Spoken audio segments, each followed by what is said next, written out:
চুরি করেছে?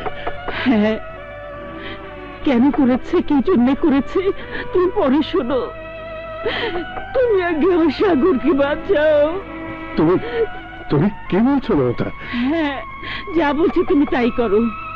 তুমি আমার সাগরকে বাঁচাও, আমার সাগরকে বাঁচাও। বাড়িতে কে আছেন? দরজা খুলুন। কি করে বাঁচাবো? পুলিশ দরজায় দাঁড়ানো, তল্লাশি করলে ওরা সাগরের কাছে টাকা পাবে। ওগো, আমি জানি না, তুমি আমার সাগরকে বাঁচাও। তুমি আমি কষ্ট করে যে সন্তানকে মানুষ করেছি তার হাতে হাত করা পড়াতে দিও না। আমার সমস্ত কষ্ট এই মুহূর্তে নিঃশেষ হতে দিও না।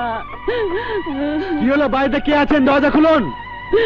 ওকে বাঁচাও।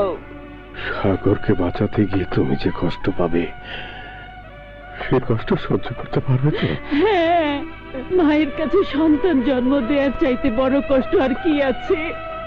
ওই কষ্ট যখন সহ্য করতে পেরেছি, তখন যে কোনো কষ্ট আমি সহ্য করতে পারবো।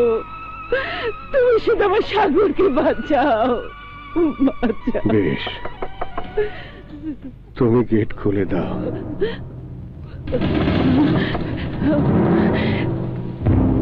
কি হলো? দরজা খুলছেন না কেন? দরজা খুলুন, দরজা খুলুন।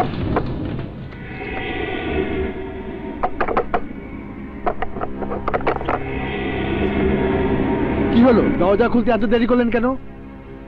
আমরা বাড়িটা তল্লাশি করব। দাঁড়ান, চোর ধরতে এসেছেন তো? চোর আপনার সামনে দাঁড়িয়ে। আমি অফিসের টাকাগুলো চুরি করেছি, দিন হাতে হাত করা পড়িয়েতে।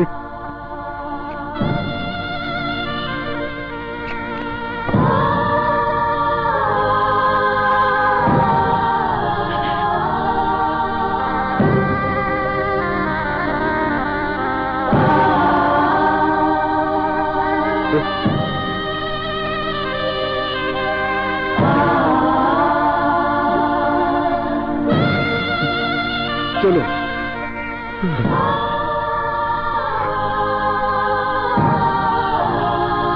আসুন।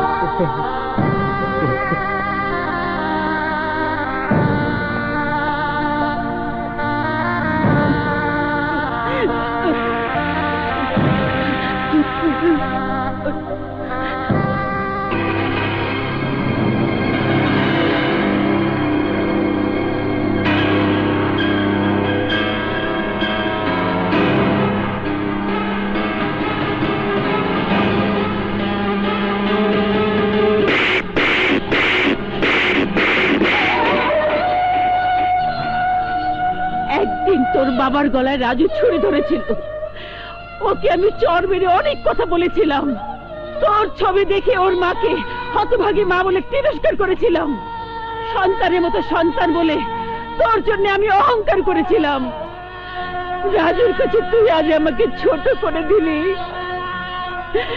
তুই আমার অহংকারকে মিথ্যে করে দিয়ে আমাকে বুঝিয়ে দিলি আমি একজন হতভাগী মা।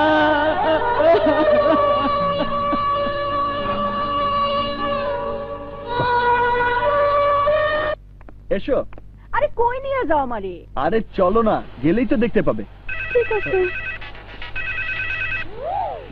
হ্যালো রাজু, তুমি কোথায়? একটা বিশেষ কাজে গ্রিন রোড যাচ্ছি। তোমাকে আমার অনেক প্রয়োজন রাজু।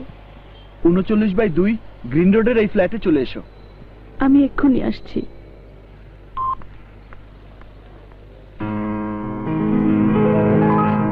এসো, ভেতরে এসো। এসো, দেখো তো এই ফ্ল্যাটটা তোমার পছন্দ হয়েছে কিনা। ফ্ল্যাটটা তোমার জন্যই কিনেছি। আল্লাহ রে, পছন্দ মানে কি কও তুমি? একদিন তুমি তোমার সর্বস্ব বিক্রি করে সব টাকা আমার হাতে তুলে দিয়েছিলে। সেই টাকার কারণে আজ আমি ঢাকা শহরে প্রতিষ্ঠিত হতে পেরেছি, হয়েছি কোটিপতি। তোমার টাকা তোমাকে ফিরিয়ে দিয়ে আমি তোমাকে ছোট করতে চাই না, আর তাই তোমাকে এই ছোট্ট উপহার দিতে চাই। এই সাজানো ফ্ল্যাটটা আমি তোমার জন্যই কিনেছি। আমার লাগা কিনছো? তুমি সত্য কইতেছো? হ্যাঁ, সত্যি তোমার জন্য। রাজু, সত্যি আজ আমি বুঝছি তুমি আমার কত ভালোবাসো, তুমি আমার কত আপন, কত আপন। রাজু, ছি ছি ছি।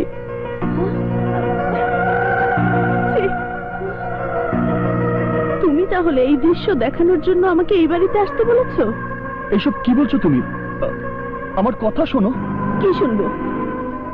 একটা খালি বাড়িতে তুমি একটা জলজান্ত মেয়েকে জড়িয়ে ধরে প্রেমের উপাখ্যান শোনাচ্ছ।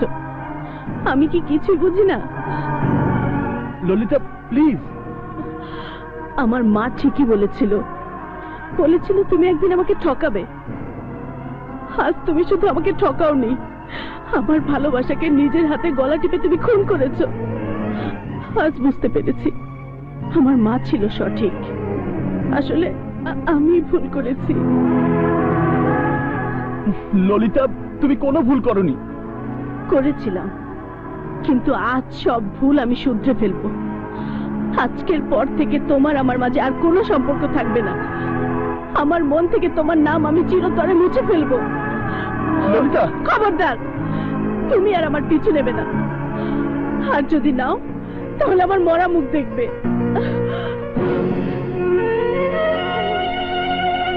আমার সবকিছু থাকা সত্ত্বেও আমি আজ নিঃস্ব হয়ে গেলাম বিজলি।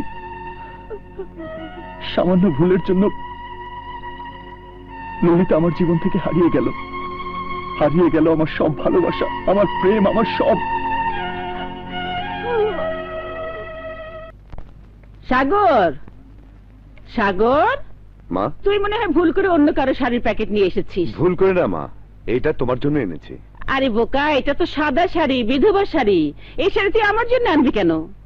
মা, যারা তাদের মেয়ের সাথে আমার বিয়ের কথা আলাপ করতে এই বাড়িতে আসছেন তাদেরকে আমি বলেছি আমার বাবা মা কেউ নেই।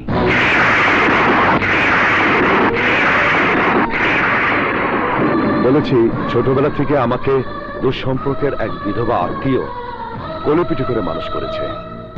তাছাড়া মোহনার বাবাও চায় মোহনার সাথে যে ছেলের বিয়ে হবে তার আগে পিছে কেউ থাকতে পারবে না।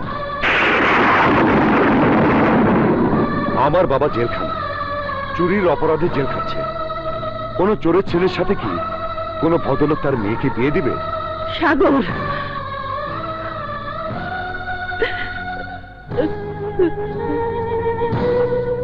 সস্তা আবেগ দেখিয়ে কোনো লাভ হবে না। যাও, শাড়িটা পরে ফেলো। না, আমি পরবো না।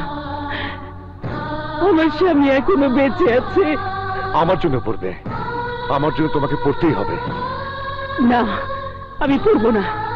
তোর সাজানো নাটকে আমি অভিনয় করতে পারবো না। যদি তুমি এই সাদা শাড়িটা না পরতে চাও তাহলে 25 বছর আগে এক সন্তান হারিয়েছ, আর 25 বছর পর আরেক সন্তানকে হারাবে। তাই তোমাকে শেষবারের মতো বলছি মা, দুটো কাজের মধ্যে একটা তোমাকে করতেই হবে।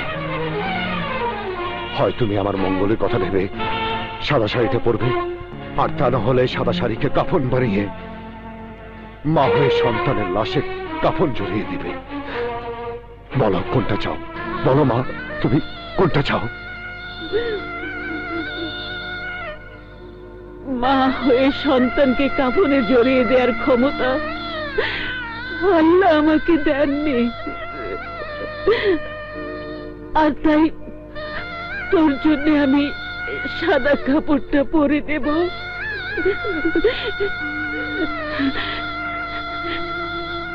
কিন্তু সাগর, আমিও দেখতে চাই বাবা মাকে নিচে নামিয়ে তুই কত উপরে উঠতে পারিস।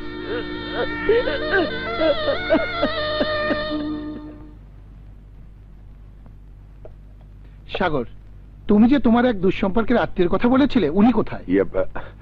হয়তো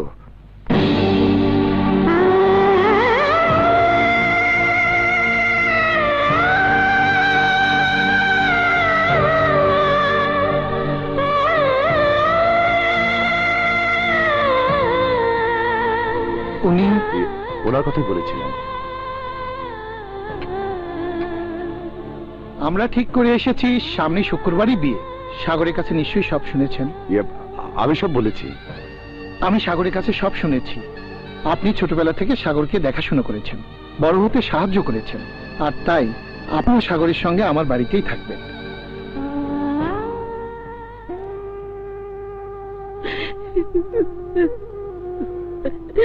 চোখের পানি মুছে ফেলো মমতা। সেদিন বলেছিলাম না, ছেলেকে বাঁচানোর জন্য যা করব তা সহ্য করতে পারবে তো?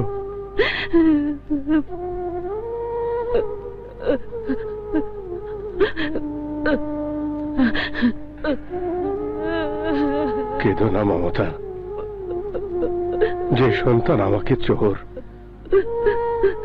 তোমাকে বিধবা সাজালো, সে তোমাকে চাকরানি সাজিয়ে তার শ্বশুর বাড়ি রাখবে? এটাই তো স্বাভাবিক। তাই বলে কোনো সন্তান তার মা বাবার সাথে এমন করবে, এটা কেউ ভাবতে পারে? বেঁচে থাকার জন্য তোমার সামনে আর কোনো পথ খোলা নেই মমতা। যতদিন আমার সাজা শেষ না হচ্ছে ততদিন তোমাকে ওর সাথেই থাকতে হবে।